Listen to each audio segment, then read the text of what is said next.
Sujet de 2025, l'objectif est de vous donner quelques pistes de correction, pas forcément quelque chose de très structuré. Si vous voulez des conseils sur comment rédiger les réponses aux questions d'examen, vous avez d'autres vidéos que vous pourrez aller rechercher sur la chaîne. Pour des commentaires dans un premier temps généraux, avant de rentrer dans le vif du sujet, on était sur un sujet de 15 pages. C'est un sujet qui était assez long par rapport aux années précédentes. On a souvent des sujets qui sont, disons, entre 11 et 13 pages. Là, il était un petit peu plus long, il y avait pas mal d'annexes. Il y a une surprise aussi, puisqu'il y avait 3 questions de droit, ce qui est plutôt surprenant. Sur les derniers sujets, on en avait plutôt 2. Les sujets, en revanche, étaient pas vraiment piégeux. À mon sens, c'était sur des sujets qui sont beaucoup travaillés sur l'année. En revanche, ils étaient très différents les uns des autres. Au niveau de la structure du sujet, comme d'habitude, vous aviez 3 missions à remplir, donc il n'y a pas de surprise en fait sur cet aspect-là.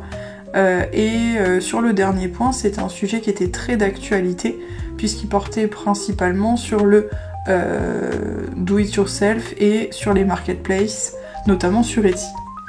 Voilà pour les commentaires de façon générale. On rentre tout de suite dans le vif du sujet. Et on va commencer donc par la première mission. On vous demandait dans un premier temps de présenter le marché. À ce titre-là, donc plusieurs choses à en dire. La première chose déjà, c'était de définir ce que c'était un marché. Donc simplement, je reviens sur la définition. C'est le lieu de rencontre entre l'offre et la demande. Ça peut être un lieu physique de rencontre, mais c'est aussi tout ce qui est virtuel. Et on a vu, notamment sur le premier thème, donc de première année, les différents types de marchés, puisqu'on distingue 3 types principaux de marchés. Vous pouvez le voir dans d'autres vidéos également, c'est plus détaillé. Les 3 types principaux de marchés sont le marché des biens et des services, les marchés financiers et le marché du travail. Donc la première chose à en dire déjà, c'est qu'on était ici sur un marché qui concernait des offres de biens et services, principalement des biens puisqu'on était sur des kits de perles pour réaliser des bijoux soi-même, et ensuite en secondaire on avait des services associés. C'était vraiment pas ça l'activité principale, mais puisqu'on avait aussi tous les tutoriels et les explications pour réaliser ces bijoux. On pouvait aussi préciser des choses concernant le degré de concurrence. Finalement là on pouvait distinguer en 2 étapes d'un point de vue chronologique. Au moment de la création de l'entreprise, où on avait une information sur, alors typiquement sur ce secteur-là en tout cas, où il y avait assez peu d'autres offreurs. Attention simplement, la question ne portait pas sur les bijoux, mais bien sur le do-it-yourself. Et donc on explique au travers des différents documents que c'est un marché qui est en expansion, et on prend notamment l'exemple dans les différents documents du confinement en expliquant que compte tenu des circonstances, des magasins fermés, de la baisse du pouvoir d'achat, etc., c'est un marché qui a été en plein essor à ce moment-là et qui continue de l'être. Sur les explications, on avait différents arguments qui reviennent au fur et à mesure des documents. Pour expliquer l'essor du do-it-yourself, il y avait la première chose, la volonté de qualité, la recherche de produits de bonne qualité par les consommateurs. Il y avait donc effectivement la baisse de pouvoir d'achat, puisque le do-it-yourself, puisque la prestation n'est pas exécutée jusqu'au bout, et qu'en revanche on vous propose plutôt les ingrédients pour le faire, vous avez des choses qui peuvent être de meilleure qualité, en revanche à un prix qui est moindre, donc ça permet d'allier un petit peu les 2 objectifs des consommateurs. Et le dernier point sur lequel on revenait beaucoup, c'était l'aspect écologique, puisqu'en termes de production, en fait chacun réalise comme il veut et vous avez moins de production industrialisée, donc sans doute que c'était favorable en fait à une protection de l'environnement à ce titre-là. De façon générale, vous aviez des infos aussi chiffrées, disant que c'était un marché donc qui générait énormément d'argent. On avait 2 chiffres qui étaient donnés. On avait le fait que ça représentait, alors grosso modo, mais 850 milliards de dollars, et il y avait une projection en 2030 disant que ça atteindrait 1278 milliards de dollars en 2030. Dans les détails, on expliquait que ça reposait beaucoup sur les marketplaces et que le do-it-yourself avait tendance à toucher toutes les tranches d'âge, puisqu'en fait les secteurs qui étaient concernés sont extrêmement variés. On parlait notamment de cuisine, etc. Donc en fait que tous les types de consommateurs pouvaient se sentir impliqués et concernés en fait par ce fonctionnement-là. Voilà pour la première question. La deuxième question est une question très traditionnelle qu'on voit régulièrement sur les sujets. Il nous était demandé d'argumenter et d'expliquer pourquoi, de quelle manière, disons, le chef d'entreprise adoptait à la fois une logique entrepreneuriale et managériale. Alors la première chose, comme tout à l'heure, c'était d'abord de définir la différence entre les deux. Cette partie-là du sujet nous permettait en plus de s'appuyer sur des théories et donc de pouvoir identifier et introduire des auteurs. Donc simplement déjà sur la distinction entre les deux, si je veux faire très simple et très synthétique, la logique entrepreneuriale, l'objectif c'est la création de nouvelles ressources, et la logique managériale c'est l'optimisation de ressources existantes. Donc si je vais un peu plus dans le détail, au niveau de la logique entrepreneuriale, Schumpeter en fait a beaucoup travaillé sur le sujet, donc sur la création des nouvelles ressources, et a identifié un petit peu le profil de l'entrepreneur en indiquant que c'était quelqu'un qui était capable de saisir les opportunités au sein de son environnement, que c'était donc un profil qui était prêt à prendre des risques et qui avait la capacité à analyser correctement son environnement pour en tirer des opportunités et répondre aux besoins du consommateur. Par rapport à notre sujet, donc ce qu'il fallait identifier dans les documents, il y avait la première chose, le fait que c'était pas du tout lié à une passion en fait de Dominique Bartol, de créer en fait ce secteur d'activité, que c'était venu complètement par hasard, par observation, puisqu'il avait observé ses enfants qui fabriquaient à la maison des bracelets, et en fait l'idée lui était venue de là. De façon un peu plus détaillée, donc on comprend chronologiquement qu'à un moment il s'est renseigné sur le secteur, puisqu'il explique que il s'était lancé donc en virtuel, donc simplement en achat-revente en fait, sans avoir de boutique physique.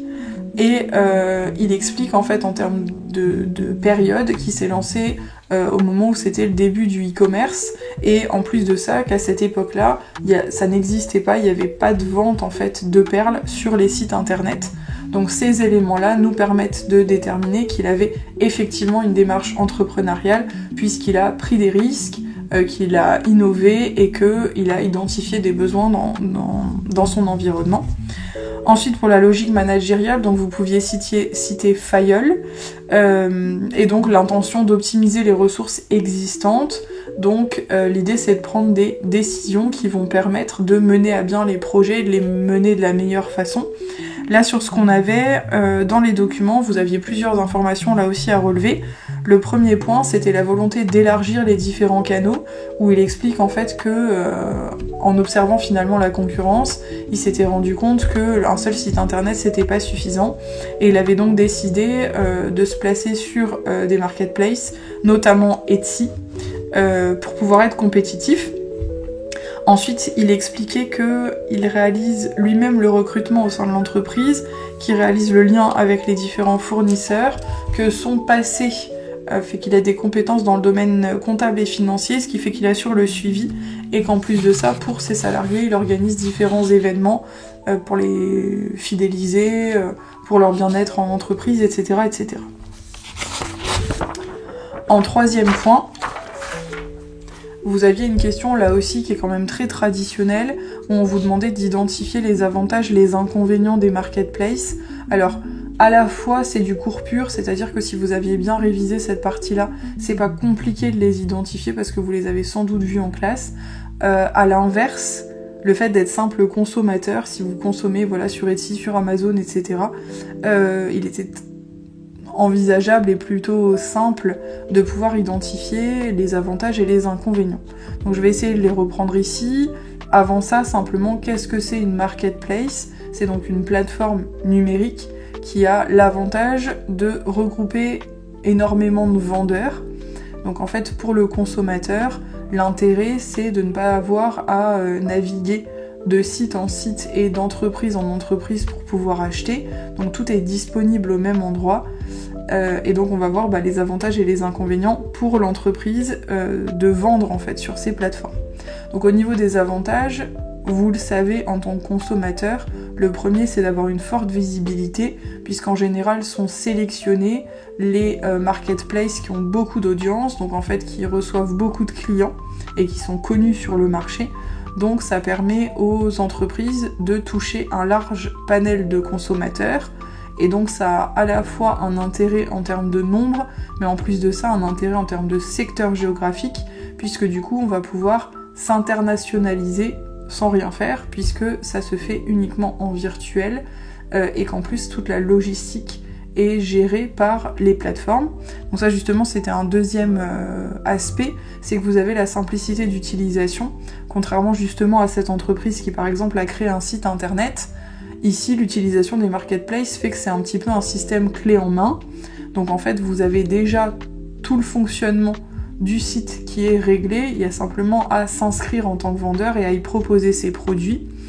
Comme il y a énormément de vendeurs, l'intérêt aussi, c'est que ça permet de mutualiser les coûts. On sait que la mise à jour, la gestion, l'entretien d'un site internet ou d'une application pour une entreprise, c'est cher. Là, du coup, en fait, vous avez énormément d'entreprises qui vendent au même endroit. Donc, en fait, les coûts sont mis en commun d'une certaine manière. Ce qui fait que pour l'entreprise, ça permet de mettre à disposition d'un très grand nombre de consommateurs à moindre coût, même si on va nuancer un petit peu. Le dernier point, c'est donc de la crédibilité, puisqu'en fait, quand on ne connaît pas votre marque, certains acheteurs vont se retrouver un peu frileux. Et c'est vrai que quand on passe sur ces plateformes, alors à tort ou à raison, mais les consommateurs vont avoir une espèce de confiance dans la plateforme quand ils ont ils ont été satisfaits globalement par les achats qu'ils ont réalisés. Et donc, ils se posent moins la question de l'intégrité de la marque à partir du moment où c'est vendu sur cette plateforme.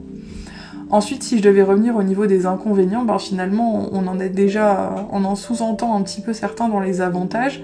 Vous comprenez bien que si la plateforme offre une possibilité de vendre clé en main, ça veut donc dire pour l'entreprise qu'elle est un petit peu captive puisqu'elle dépend de cette plateforme-là et qu'en termes de conditions, finalement, on négocie pas facilement avec une marketplace, c'est plutôt la marketplace qui va imposer ses conditions. Notamment, vous avez des commissions sur les ventes qui sont souvent très élevées, notamment sur les marketplaces qui sont les plus connus. Le dernier point, c'est le manque de personnalisation, là où un site internet peut refléter vos valeurs, votre identité visuelle, etc.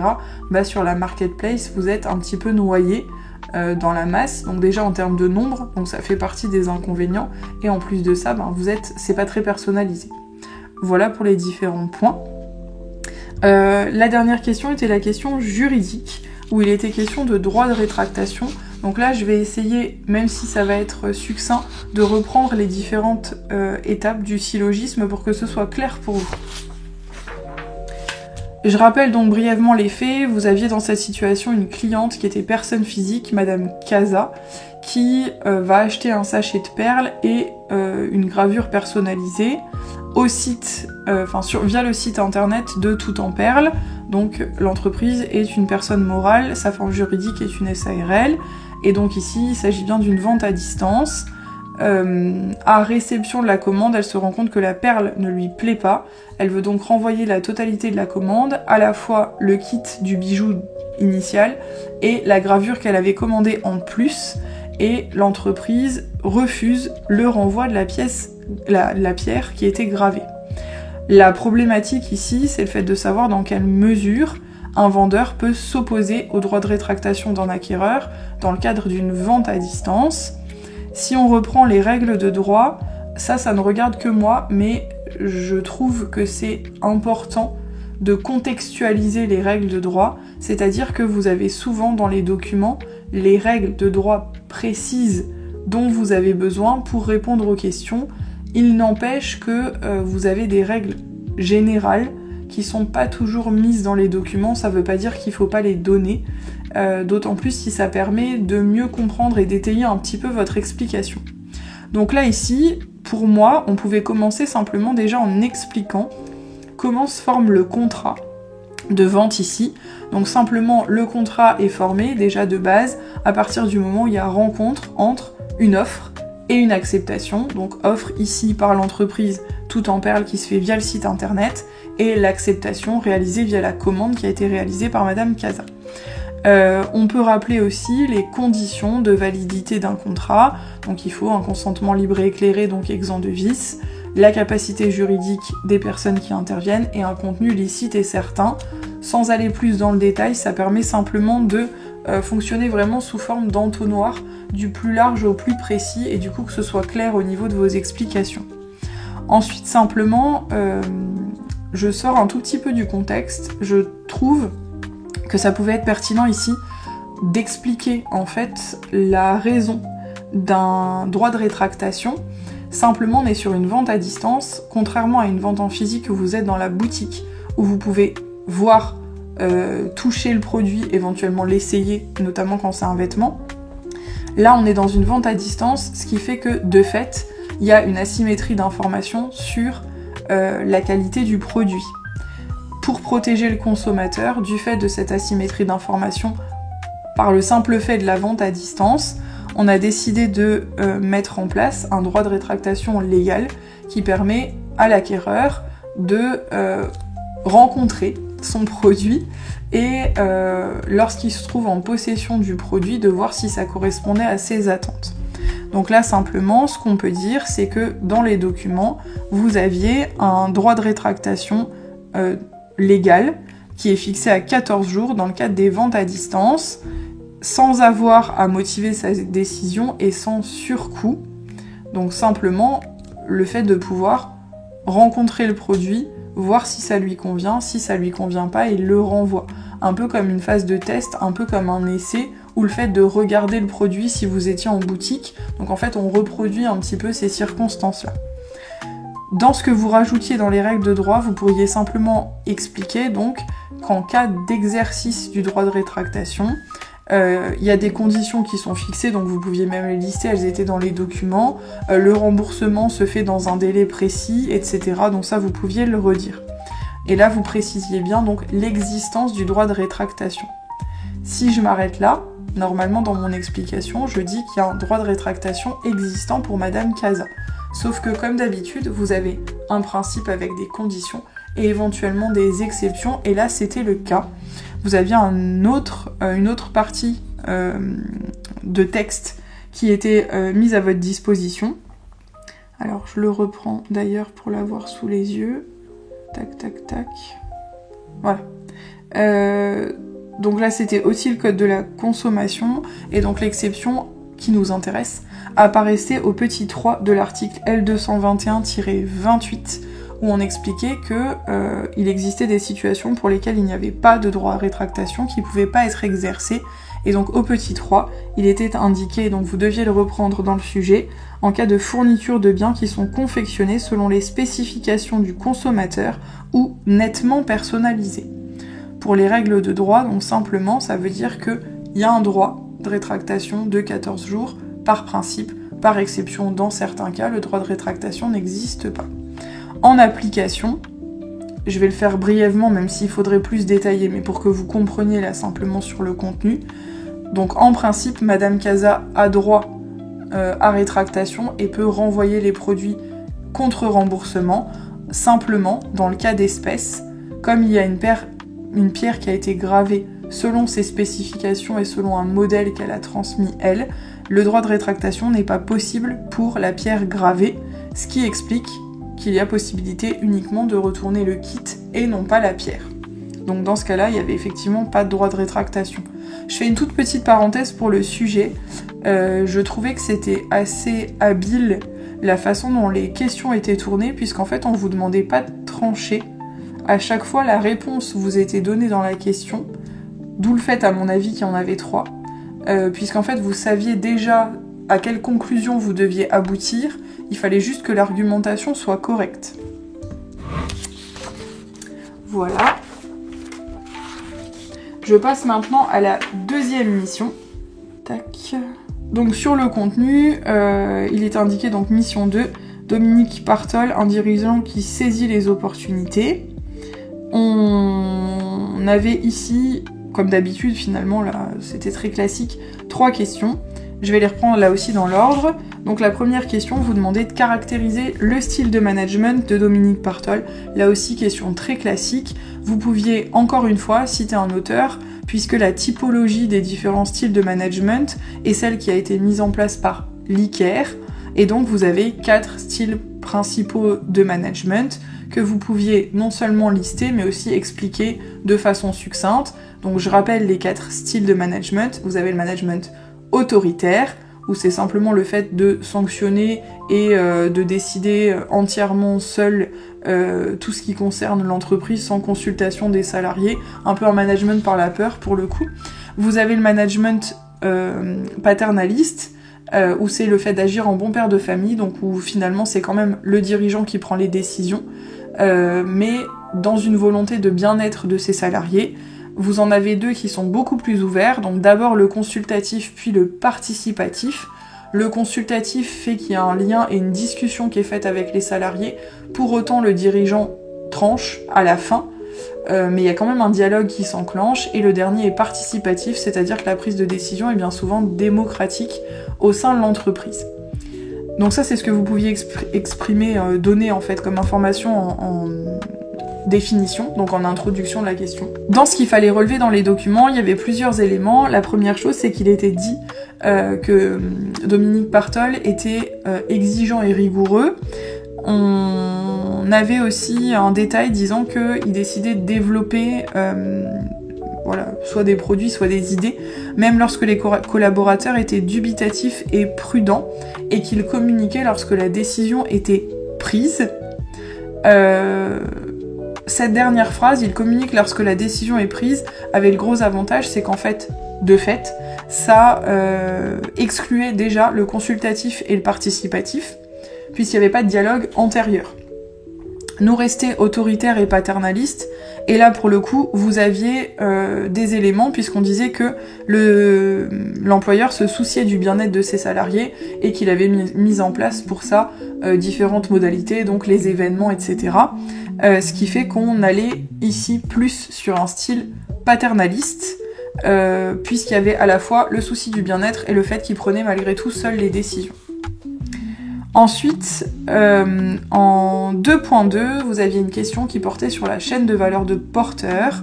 Alors, je rappelle déjà simplement, donc au niveau de la théorie, la chaîne de valeur, c'est une analyse qu'on peut faire dans le cadre d'un diagnostic interne, pour savoir ce qu'il est pertinent de faire, et donc notamment on utilise la chaîne de valeur de porteur dans le cadre de décisions qui sont liées soit à l'internalisation ou à l'externalisation de certaines activités. Donc vous aviez les infos dans les documents, là pour le coup il n'y avait rien à reprendre dans vos connaissances, je reprends simplement les informations des documents qu'il fallait extraire. En gros il fallait expliquer ici que vous aviez 2 types d'activités qui ont été identifiées par porteur, des activités qui sont créatrices de valeur, et des activités qui sont de soutien, donc en fait qui sont nécessaires pour le développement de l'entreprise et pour son fonctionnement, mais qui sont pas le cœur de métier de l'entreprise, et où c'est pas là-dessus que l'entreprise est compétitive, c'est pas là-dessus que l'entreprise peut être différenciante par rapport aux autres, et c'est pas là-dessus qu'elle va faire du chiffre, à proprement dit. Donc dans les activités principales que vous aviez dans le document annexe, vous aviez la production, la logistique, tout ce qui est marketing, commercialisation, et donc les services annexes. En activité de soutien, pareil, rien de nouveau. Vous aviez tout ce qui était infrastructure, la gestion des ressources humaines, en général on met l'administratif avec, la recherche et développement, et la gestion des appros. Dans ce qu'il fallait relever, expliquer en fait dans cette question, il fallait expliquer que la création des kits de bijoux fait partie de la production, et c'est entre la production et le marketing en fait. Quoi qu'il en soit, ces 2 activités sont dans les activités qui sont créatrices de valeur, donc qui constituent le cœur de métier de l'entreprise, donc elles ont tout intérêt à internaliser ces activités-là. Donc effectivement, on pouvait dire que le choix de faire en interne et de conserver la réalisation des kits de bijoux était pertinent compte tenu du fait que c'était des activités qui étaient créatrices de valeur. L'intérêt pour l'entreprise, c'est que du coup sur cette partie-là d'activité, elle conserve son indépendance et elle contrôle le fonctionnement de l'activité et donc la réalisation de profit. Il n'y a pas de dépendance envers un tiers, d'où le fait que c'est pertinent. En question numéro 3, nouvelle question juridique. Donc je reprends là aussi les faits. Vous aviez un client, donc personne physique, qui commandait un kit à la SARL, donc toujours personne morale, et qu'en confectionnant le bijou, le client faisait une réaction allergique. On nous précisait que c'était une réaction qui était à la colle particulièrement, donc pas au reste des bijoux, et que la réaction avait entraîné un arrêt de travail de 10 jours. Le client voulait engager la responsabilité civile de l'entreprise, et dans le détail, on nous explique que la colle n'était pas fabriquée par la SARL, mais par un partenaire, que le dirigeant avait demandé des informations concernant la composition de la colle, demande à laquelle il n'avait pas eu de réponse, et donc que Dominique Partol souhaitait exonérer son entreprise de sa responsabilité. La question qui se posait là, c'était le fait de savoir dans quelles conditions s'engage la responsabilité civile et dans quelle mesure on peut s'en exonérer. Donc là aussi, de façon très générale, vous pouviez rappeler qu'il y a différents types de responsabilités qui existent en droit, dont les intentions ne sont pas les mêmes. Vous avez la responsabilité pénale qui vise à sanctionner, donc c'est une intention punitive face à des comportements qui sont jugés répréhensibles par la société. Et vous avez la responsabilité civile qui n'a pas du tout le même objectif, où là en fait on se place uniquement du point de vue de la victime et où l'objectif c'est de réparer, d'indemniser lorsqu'il y a un préjudice qui a été causé à autrui. Dans la responsabilité civile, vous avez une responsabilité civile contractuelle qui dépend du contenu donc du contrat et qui vise à faire respecter les engagements des parties au contrat, et vous avez une responsabilité civile extra-contractuelle qui vise uniquement à l'indemnisation quand il y a un préjudice. Dans les documents et dans le cas qui nous intéresse, vous aviez d'ailleurs la reprise des articles qui vous étaient donnés dans les annexes. Je suis en train de les reprendre, donc c'était dans l'annexe 9. Vous avez une responsabilité spéciale du fait des produits défectueux, donc qui est présentée à l'article 1245 du Code civil, et donc qui vise le producteur des produits défectueux. Simplement, au niveau de la catégorie, on a parlé de responsabilité civile contractuelle et extra-contractuelle. Là, en fait, peu importe qu'il y ait un contrat ou pas. Donc c'est une responsabilité spéciale. On n'est ni vraiment dans l'un ni dans l'autre. Ça fonctionne dans les deux cas, disons qu'il y ait un contrat ou qu'il n'y en ait pas. Donc simplement, dans les documents, vous aviez les informations. Ça peut... vous deviez les reprendre, en fait, dans les règles de droit. Donc, la première chose, c'est qu'il faut qu'il y ait un dommage qui ait été causé du fait du produit défectueux. Il faut que le produit ait été mis en circulation, donc en fait qu'il ait été volontairement mis sur le marché alors qu'il était défectueux. Au niveau de la définition de ce que c'était défectueux, c'était bien précisé dans les articles, donc il fallait préciser que sont considérés défectueux les produits qui n'offrent pas la sécurité à laquelle on peut s'attendre légitimement. Et donc, on a dit que c'était une responsabilité qui engageait le producteur. La question était de savoir donc qui, dans ce cas-là, était considéré comme producteur. Il est indiqué dans le document que est producteur le fabricant, et y est assimilé celui qui appose son nom et ses coordonnées sur le produit. Toujours dans les règles de droit, on pouvait rajouter plusieurs informations. La première chose, c'est qu'il y a une obligation générale d'information de la part du vendeur envers le consommateur, donc ça c'est issu du code de la consommation, et vous aviez 2 points à reprendre qui ressortaient de la jurisprudence, une jurisprudence de 2022 qui indiquait que le vendeur devait s'informer effectivement concernant son produit, mais qu'il ne peut pas transmettre une information qu'il n'a pas, et vous avez une jurisprudence de 2020 qui indique que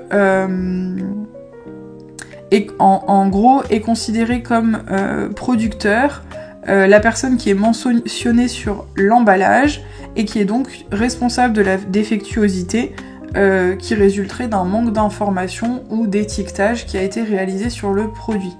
Donc là, si je reprends la situation, dans notre cas, Dominique Partol n'est pas le fabricant, il a demandé des informations au fabricant qu'il ne lui a pas transmises, et en plus de ça, sur l'étiquette n'apparaît que le nom de l'entreprise, sans information sur la composition de la colle. Donc, compte tenu de tous les éléments légaux, on pouvait indiquer ici qu'il y avait éventuellement possibilité d'engager la responsabilité spéciale du fait des produits défectueux, qu'en revanche est ici producteur l'entreprise qui a fabriqué la colle et qui est mentionnée sur l'étiquetage. En revanche, Dominique Partol ne peut pas être ici considéré comme producteur, donc il peut s'exonérer de sa responsabilité dans ce cadre-là. On passe maintenant à la troisième et dernière mission. Alors là aussi, je la reprends. Tac, tac, tac. Mission 3, l'impact du numérique sur la SARL. Donc dans la première question, très scolaire, encore une fois, on vous demandait de justifier que le système d'information remplissait toutes les fonctions attendues. Finalement, vous aviez un seul document sur lequel il fallait s'appuyer, il fallait surtout en déduire des choses. C'était le schéma que vous aviez en annexe 12. Donc la première chose à faire, c'était d'expliquer déjà ce que c'était un système d'information, pour que ce soit clair pour vous, parce que je suis pas sûre que ça le soit toujours. On a tendance à penser que le système d'information, c'est le système numérique, et du coup les logiciels qu'on a, c'est pas ça, en tout cas c'est pas uniquement ça. Le système d'information, c'est l'ensemble des ressources, alors principalement matérielles, humaines et technologiques, qui vont permettre à l'entreprise de remplir différentes fonctions. On en a 4 principales. Ça permet de collecter, traiter, stocker et diffuser l'information. Donc du coup, il fallait reprendre les 4 fonctions et après s'appuyer sur le document que vous aviez en annexe 12 pour finalement conclure que ça remplissait toutes les fonctions. Donc au niveau de la collecte, on savait que l'entreprise avait un site internet et utilisait donc aussi les marketplaces, mais que finalement les clients achetaient via ce site internet. Donc le site internet permettait de collecter de l'information, puisque je suppose que vous pouvez créer des profils dessus, créer un compte en fait sur le site, que éventuellement vous allez mettre des produits dans votre panier, etc. Donc tout ça permet à l'entreprise de collecter de l'information sur les ventes réalisées et sur les profils clients. Ensuite, on sait que les informations passent sur un serveur et sont traitées sur ordinateur par les salariés. Donc au niveau du traitement, sont utilisés les logiciels et les salariés. Donc via les ordinateurs, il y aura impression des commandes, traitement des commandes reçues, etc., etc. par les salariés via les logiciels. Au niveau du stockage, donc on vous explique qu'il y a un serveur, donc sans doute avec les espaces de stockage, et qu'il y a une protection via pare-feu. Donc toutes les informations sont stockées sur le réseau numérique cette fois-ci, puisque de toute façon il n'y a pas d'entreprise physique. Donc toutes les informations concernant les ventes, les clients, etc. sont stockées numériquement. Et enfin, vous avez donc le serveur qui permet de transmettre, vu le schéma, des informations aux fournisseurs, aux transporteurs, qui vont ensuite livrer en fait les différents clients de leurs produits. Donc au niveau de la diffusion, il va y avoir via email et par intention, par activité des salariés et par utilisation des logiciels, la transmission d'informations aux fournisseurs ou aux transporteurs. Peut-être même que c'est un peu automatisé dans l'entreprise. Quoi qu'il en soit, ça permet donc à la fois de collecter, de traiter, de stocker, de diffuser de l'information. Donc ça répond bien aux différentes fonctions qui sont prévues. Ça veut donc dire que le système est a priori optimisé et que ça permet à l'entreprise d'être performante en tout cas sur ce sujet-là. Ensuite, en 3.2, vous aviez la dernière question qui était encore une fois une question juridique. je la reprends. Où ici donc il s'agissait de se défendre donc contre une Lola influenceuse. Donc là aussi je reprends les faits. Donc vous aviez en service complémentaire l'entreprise qui publiait des tutoriels qu'elle avait elle-même conçus.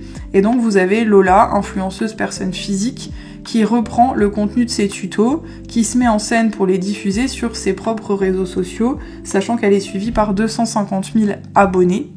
La question qui se pose, c'est de savoir dans quelles conditions on peut protéger l'auteur d'une œuvre de l'esprit. Donc là, pareil, de manière générale, vous pouvez expliquer que le droit de la propriété intellectuelle se divise en deux pans. On a d'un côté la propriété industrielle, qui concerne les marques et les brevets, donc vraiment l'aspect production. Et vous avez par ailleurs le droit d'auteur, qui va protéger la propriété plutôt littéraire et artistique. Dans ce que vous aviez en plus, donc dans les documents, là cette fois-ci, donc je reprends simplement les docs, c'était l'annexe, annexe 13 et suivante. Donc il vous était expliqué, donc là concernant le droit d'auteur, que l'auteur d'une œuvre a un droit de propriété exclusif sur l'œuvre, que vous avez plusieurs composantes de cette propriété, qu'il y a une composante extra-patrimoniale, donc en fait c'est le droit de reconnaissance de l'œuvre, respect de l'intégrité, etc. Et vous avez la composante patrimoniale, donc le fait d'avoir le droit de tirer des revenus de son œuvre. Et il était expliqué dans les documents que ça fonctionne même sur du numérique, donc on peut être auteur d'une œuvre numérique. Vous aviez ensuite le détail, donc qui reprenait les conditions de la responsabilité civile délictuelle, en expliquant que cette responsabilité-là existe du moment qu'il y a un fait générateur de responsabilité, un dommage causé à autrui, et donc un lien de causalité entre les deux. Donc si je le dis différemment, la responsabilité civile délictuelle peut être engagée lorsque une personne, un fait générateur de responsabilité, crée un dommage à une autre personne qui peut donc être réparé. Il est bien précisé que le fait générateur, ça peut être soit une faute, mais que c'est aussi une négligence ou une imprudence. Et on peut expliquer, ça pour le coup c'est plutôt à la base un chapitre d'économie, mais pour le coup vous en avez quand même parlé. Il faut savoir que la responsabilité civile délictuelle a trouvé une application particulière par la jurisprudence dans les affaires, donc en économie, et on a retiré de la jurisprudence tout un panel de situations qui sont sanctionnées au titre de la concurrence déloyale. Donc en fait la concurrence déloyale on en parle beaucoup, il faut savoir simplement que c'est une application particulière de la responsabilité civile classique. Donc si on doit définir, vous l'aviez dans les documents là pour le coup, la concurrence déloyale, donc je reprends ce qui est indiqué dans le document, c'est un ensemble de pratiques par une ou plusieurs entreprises sur un marché pour nuire à une autre. Donc pour distinguer des pratiques anticoncurrentielles ou restrictives de concurrence, là on est dans un lien de 1 à 1 et c'est des entreprises concurrentes. C'est une relation vraiment de concurrence entre entreprises et c'est à ce niveau-là que ça pose problème. À savoir, donc, on a plusieurs comportements qui sont sanctionnés sur ce terrain par la jurisprudence systématiquement, c'est-à-dire qu'on a des situations qui reviennent, on y trouve notamment le dénigrement, l'imitation, etc. Ça, c'était ce qui était noté dans les documents. Vous pouviez ajouter pour le coup que la responsabilité civile délictuelle, elle peut se cumuler au pénal si jamais les conditions du pénal sont remplies par ailleurs. Là, en l'occurrence, il serait question de contrefaçon si les conditions sont remplies. Donc vous pouviez détailler après la contrefaçon, ça pouvait être bien déjà de l'indiquer. Dans les documents, donc dans les précisions qu'on donnait derrière, il était important de rajouter qu'un savoir-faire ne fait pas l'objet d'un brevet ou d'une marque, puisque ce n'est pas un produit ou un process particulier, en revanche qui peut être protégé au titre du droit d'auteur, et que donc dans ce cadre-là, en cas de non-respect du droit d'auteur, il y a possibilité d'engager une action au civil pour concurrence déloyale ou au pénal en contrefaçon. Si j'appliquais donc à ma situation, se pose la question dans notre cas, pour la concurrence déloyale si j'avais bien les 3 éléments qui permettent d'engager la responsabilité, c'est-à-dire un fait générateur, un préjudice et un lien de causalité. Donc pour le fait générateur, on avait le fait que Lola copie les vidéos et les contenus pour ses propres abonnés, que ça lui permet peut-être de capter une clientèle, ou en tout cas de se rémunérer via des partenariats avec des marques. Le préjudice reçu en fait par la SARL, c'est que par ailleurs il n'y a pas de paiement de droits d'auteur et donc qu'éventuellement c'est de la clientèle qui est captée pour d'autres entreprises, donc il y a une perte de revenus du fait du tutoriel, sachant que c'est pas Lola qui l'a réalisé, c'est bien l'autre entreprise. Son objectif c'est de donner envie aux gens de faire et donc ils viennent consommer sur sa marque et sur son site. D'un point de vue moral, c'est le fait qu'il n'y a pas de mention du fait que c'était cette entreprise-là qui en était auteur, donc finalement, il y a non-respect du droit d'auteur et sur le volet patrimonial et sur le volet extra-patrimonial. En lien de causalité, on pouvait simplement expliquer qu'effectivement, le seul fait d'avoir repris le contenu des tutos implique une perte de paternité de l'œuvre, donc des tutoriels qui ont été réalisés, et des revenus compte tenu de la reprise qui a été faite par Lola.